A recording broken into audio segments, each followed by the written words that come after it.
دوستوں میں ایک اپنی زبانی اپنی دیکھی ہوئی کہانی بتاتی ہوں۔ ایک شہر میں یا ایک گاؤں میں سمجھو، ایک شوہر ایک میاں بیوی دونوں خوش رہتے تھے۔ ان کا ایک اللہ نے بیٹا بھی دیا، وہ بھی اچھا تھا، خوش تھے، تینوں خوش تھے، ماں بیٹا بیٹا۔ لیکن کچھ روز گزرا، بچہ بڑا ہوا، پھر اس ماں کا شوہر بھی دور ہو گیا۔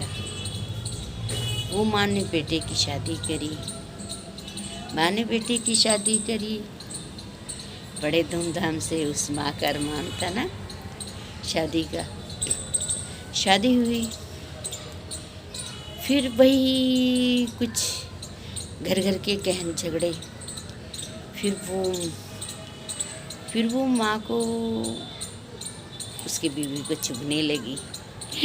وہ ماں سے تو نہیں بولتی، لیکن اپنے شوہر سے ہمیشہ بولتی، اپنی ماں کو یہاں سے الگ کرو، اپنی ماں سے یہاں الگ کرو۔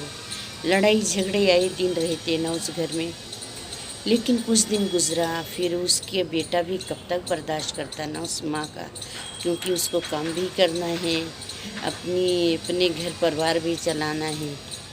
تو پھر اس نے ایک دن اپنی ماں سے بولا کہ امی جان تم ایسا کرو، گاؤں میں جو گھر ہے تم وہاں چلی جاؤ، جو بھی کھیت کا دانہ ہے تم وہاں کھاؤ، وہاں رہو۔ تو ماں بولی ٹھیک ہے بیٹا، کوئی بات نہیں ہے۔ وہ ماں چلی جاتی گاؤں نا دوستوں۔ ماں گاؤں جانے کے بعد پتہ کیا ہوتا ہے دوستوں؟ ابھی ماں تو ماں ہے نا، ماں تھوڑی اپنے بچوں کو کبھی بتوا دے گی۔ لیکن اس ماں کا بیٹا بھی کو کی خیال تھا میری ماں گاؤں میں ہے۔ اسے افسوس بھی تھا اس بات کا کہ میں ایک بیٹا ہی ہوں اور میں نے اپنی ماں کو بھیج رکھا ہے گاؤں۔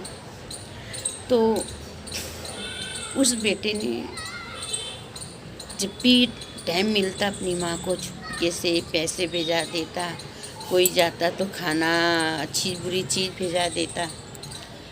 کچھ دن گزری، ایسے کرتے کرتے مرنا تو برحق تھی، لیکن ماں کے لیے تو وہ پھر ماں ہمیشہ دعا دیتی، لیکن کیونکہ بہو نے اس کے ساتھ کبھی اچھا نہیں کرا تھا تو بددعا بھی نہیں دیتی، دعا بھی نہیں دیتی۔ کچھ دن گزرا، اس کو کچھ بیماری بہو کو لگ گئی تو اللہ نے بلا لیا تو اس کے بچے پھر تھے۔ پھر اس نے ایک بار اپنی ماں نے اپنے بیٹے کی شادی کری، لیکن جو دوسری بار شادی کری پتہ ہے دوستوں، اس کی بہو بہت نیک اور اچھی ملی۔